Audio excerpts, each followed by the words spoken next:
గురుగారు, మేషరాశి వారికి ఈ వారం ఏ విధంగా ఉండబోతోంది? మేషరాశి 5 గ్రహాలు దివ్యంగా యోగిస్తున్నాయండి. తృతీయంలో చంద్రుడు, ద్వితీయంలో గురువు, ఏకాదశంలో శుక్ర శనులు, షష్ఠంలో కేతువు. అద్భుతమైన శుభకాలం నడుస్తోంది. అనుకున్న ఫలితాలు వెంటనే వస్తాయి. మీ ఆశయం నెరవేరుతుంది. ఆర్థికంగా శుభకాలం ఇది. ఆర్థిక అంశాలు శుభప్రదంగా ఉన్నప్పుడు అన్ని విధాలా కలిసి వస్తుంది. లక్ష్మీదేవి అనుగ్రహం సంపూర్ణంగా కలుగుతుంది. సరైన ప్రణాళికల ద్వారా ధనాదాయ మార్గాన్ని పెంచుకునే వీలు కలుగుతుంది. అందుకు అవసరమైన ఆలోచనలు చేయండి. మీ కృషి ఫలిస్తుంది. అలాగే పెట్టుబడులు పెట్టే ముందు లోతైన ఆలోచన విధానాన్ని అనుసరించండి.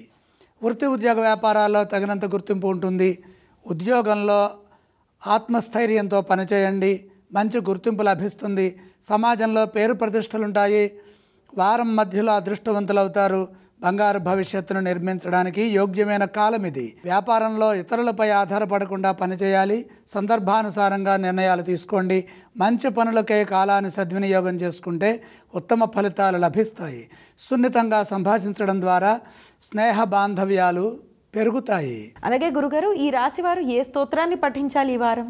మేషరాశి వారు ఇష్టదైవాన్ని స్మరించడం చాలా మంచిది. మహాలక్ష్మి అమ్మవారిని స్మరించండి. మేషరాశి వారు ఈ వారం ఏ ఆలయాన్ని సందర్శిస్తే శుభ ఫలితాలు ఉంటాయో తెలియచేస్తారా గురుగారు? మహాలక్ష్మి అమ్మవారిని దర్శనం చేసుకోండి. గురుగారు, ఈ రాశి వారు ఏవేవి దానం చేయాలి? 5 గ్రహాలు అనుకూలిస్తున్నాయి. దానాలు అవసరం లేదు.